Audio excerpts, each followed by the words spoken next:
Every person in the world sees life through a different cultural lens and different code of conduct.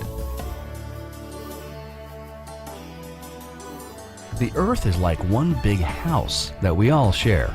Globalization can inspire international goodwill, but also has the potential to lead the world into a more violent and chaotic place.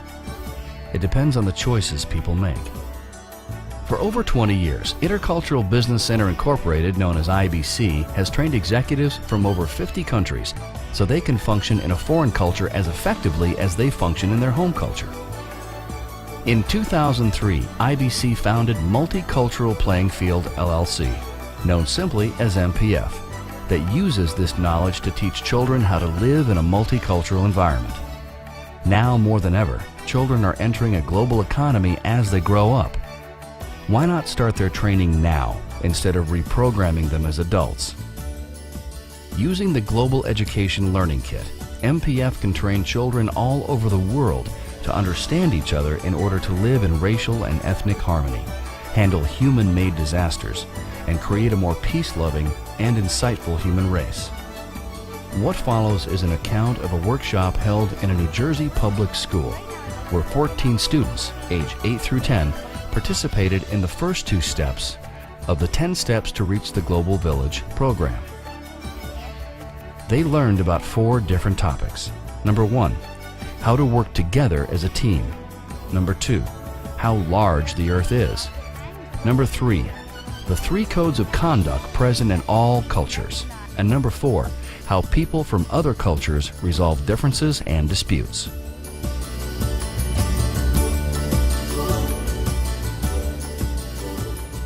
Okay, welcome everybody. I'm so excited to start our day today. We're going to go on a fabulous journey to the global village. So we need to think of a special vehicle that we could use to travel back in time and forward in time and around the world really quick. I want you to look at my materials because we're going to create a super vehicle today, and we're going to call it, listen, the Global Coaster. And I would like you to draw a picture of what you imagine our global coaster could look like. So draw a picture right now, pick up that pencil next to you, and draw what you think we could create as our global coaster with our materials that we have. These children had no prior knowledge of the program, nor did they prepare in advance. Which creation do you think would be easiest for us to make together today? And what you're going to do is write the number of the global coaster that you think we should create on this piece of paper. You're going to write your number on here. Then I'll take them and we'll tally and see which one wins. Okay, and that's all of your votes. Okay, thank you. You can all sit down. Great job working together. Okay, now let's see which one has the most tally marks. Can you tell? Which number is it, everybody? 11. So this is the global coaster that you have voted that we will make to be our vehicle to take us around the globe through space and time. And notice this person wrote global coaster on the coaster. Okay, so we'll have to make that sign. Okay, so we're going to work in teams to create the parts of our global coaster. We're going to have some different crews. Okay, once I give you your crew, it's going to be your group to work with. You can go back and decide on your materials you're going to use and go around in different spots in the room and work on some things for the coaster. These are not advanced students, just your average kids. They not only understood the message, they also had fun learning about the globe they will inherit. And how come the global coaster came out so great, even though some things were hard? How come it came out so great, Megan? Because we worked together. Yeah, you worked together. Anything else that made it turn out great, Dominique? We didn't give up. Yeah, you didn't give up. You all did a wonderful job, and now we're going to be able to use our global coaster to start our journey. And I need 2 people to come up, because when Megan starts our countdown from 5, we're going to count with her. We're going to blast off with our coaster on our map, and we're going to take off and stop at step 1 on our learning map. Can you imagine the shape and scale of the Earth? How big it is? Can you imagine it, how big the Earth is? That's what we're going to look into today.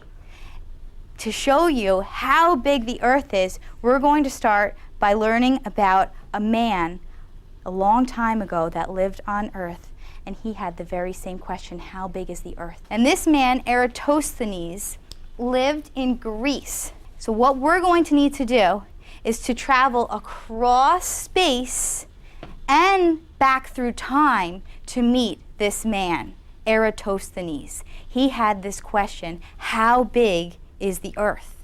He came up. Our goal is to foster a paradigm shift away from a rigid local mentality to one of international appreciation and understanding that builds friendships, avoids conflict, spreads peace, and expands the scope and variety of one's life. Now we're ready to get closer to the Earth. We're ready to get into it more and learn more about the people. And let's find out about step 2. Let's recognize the Earth's segments, both geographic and cultural. This map of the world here looks a little bit different. This is called a cultural world map. And this is just one way that we could show the different cultures on our Earth. We're going to learn more about this key right now, what these words really mean, legal code, moral code, and religious code, because that's the way that people think and act around the world. And these different codes that we can recognize around the different parts of our world are called codes of conduct. So they're having an argument right now. Now, I want you to think about how their argument could be solved depending on where they were in the world, what code they were following. There is no cultural right or wrong. There are many different perspectives held across the world's diverse population that often have a valid place in their home environment. How could people get along? Because in the past, there's been a lot of fighting because people don't understand each other. People in the moral code don't understand people in the legal code, and people in the legal code might not understand people in the religious code. There have been lots of fights and wars people have had because of this disagreement because they don't understand each other.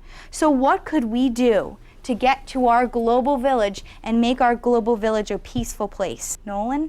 Maybe get to know other people. Get to know other people, and what do we need to know about them? What do we need to know, Gary? Like how they live and Yes, how they live. What else? Dan? where they live. Where they live. We want to know about where they live. What else do we need to know? Tommy? If they're a nice person. If they're nice people, right? And how they show that they're nice people, because people show nice things in different ways, don't they? So we need to learn about how people behave and what their actions mean, what their words mean. We need to learn about the people around our world, don't we? We need to think about how they think and try to be more accepting. The students filled out a questionnaire telling us how they felt about what they learned in the session.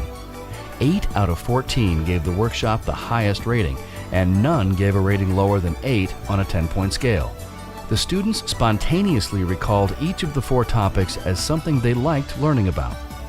They had fun building the global coaster, measuring the size of the Earth, learning about codes of conduct, and how other cultures solve differences.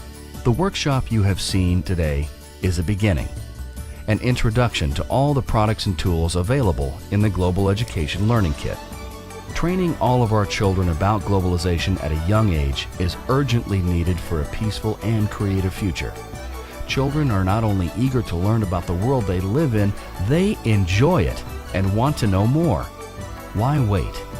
Wouldn't it be great to make the whole world our life's playing field? After all, there is only one Earth. Why not make it a more fun place to live?